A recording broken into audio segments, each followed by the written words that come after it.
So the Springboks have just beaten Scotland at Murrayfield 32 points to 15. In the end, a little bit more one-sided according to the score, but throughout this game, both sides definitely having their good moments. Quite a few bad ones as well. There was plenty of rust for these two sides in this matchup, but overall, pretty entertaining way to close out the rugby weekend. In this review, we're going to be looking through at the players who stepped up, the players who maybe didn't quite have the game that they would have liked, and then also what is next for these two sides as well. But jumping straight into it, there were 4 tries scored by the Springboks, 2 by Makazole Mapimpi, including one in the 4th minute of the game. Thomas de Toy also crossing the try line, coming in for Frans Malherbe's injury and already having that impact. And then the last try of the match, it was scored in the 79th minute by Jasper Vesa, one of the many forwards who made his way off the bench for the 7-1 split. But for Scotland, they were unable to cross the try line, so that is now 160 minutes of rugby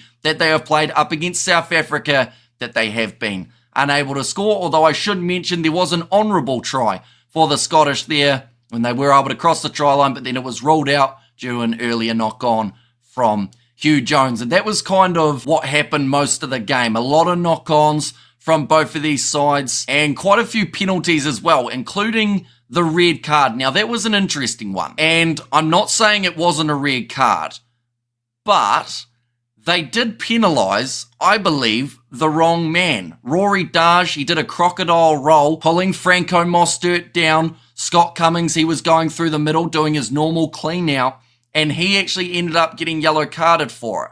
Whereas Rory Darge, who did the roll, got out of it completely free. Now, eventually, it was upgraded to a red card, which now means Scott Cummings could face a suspension for, I believe, something that he didn't actually do. So I'm curious to see what kind of situation comes out of that one, but it did definitely impact the momentum in this game. The Springboks trying to really pile on that pressure while they did have the man advantage. But with the new 20-minute red card rule, it meant that Scotland were only at a disadvantage for the 20. Then after that, they fired back up. We saw Max Williamson make his way onto the field.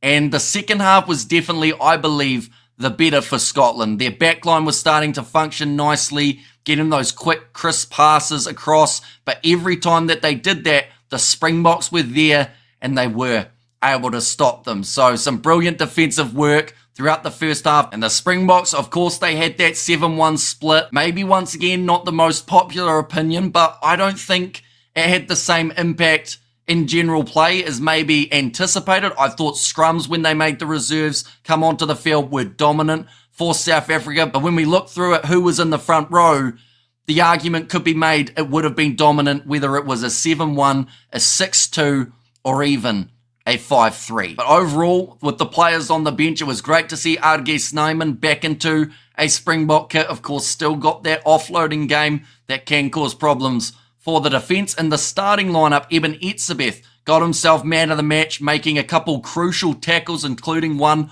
on Duan van der Merwe, who had the line break, and then also winning a couple lineouts along the way for South Africa as well. In the backs, Makazole Mapimpi got himself 2 tries, but I think someone who maybe doesn't get enough credit for what he did in this game. I feel like as soon as some people hear this name, they go, oh, not him again, but Willie le Roux.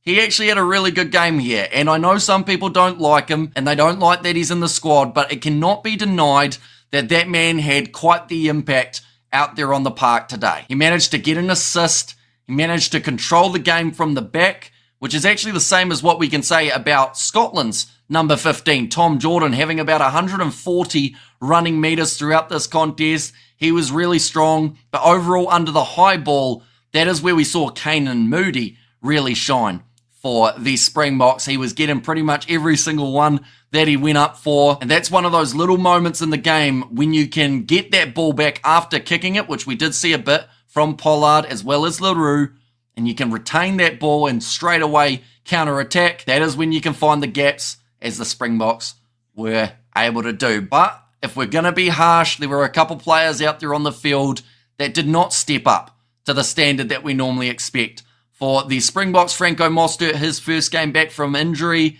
he looked pretty rusty. Dropped the ball a few times. Lineouts didn't look secure. Maybe that's just from a lack of recent times having him in those lineouts. Another guy that struggled in that forward pack, unfortunately, was bringing up a milestone for this game, that being Quagga Smith. He once again proved that he is that super sub, and maybe starting isn't the best place to have that man. And then Jaden Hendrickse, I feel bad for him because up until this game, a lot of people had him as their starting 9 throughout the November internationals, and now a lot of people have pretty much sacked him just off this performance. He had a lot of drop balls at the back of the ruck in quite important positions at times as well. So in the end, Williams came on to replace him. But nonetheless, do let me know, of course, what you thought of this game in the comments down below. It was great to do the commentary for it. We will be back next week with South Africa versus England. And also later on today, we will have our prediction for who we think Rassie will be selecting for his next game up against the English. But thank you all very much for tuning in. If you did enjoy, be sure to leave a like and subscribe. And I will see you all for the next one.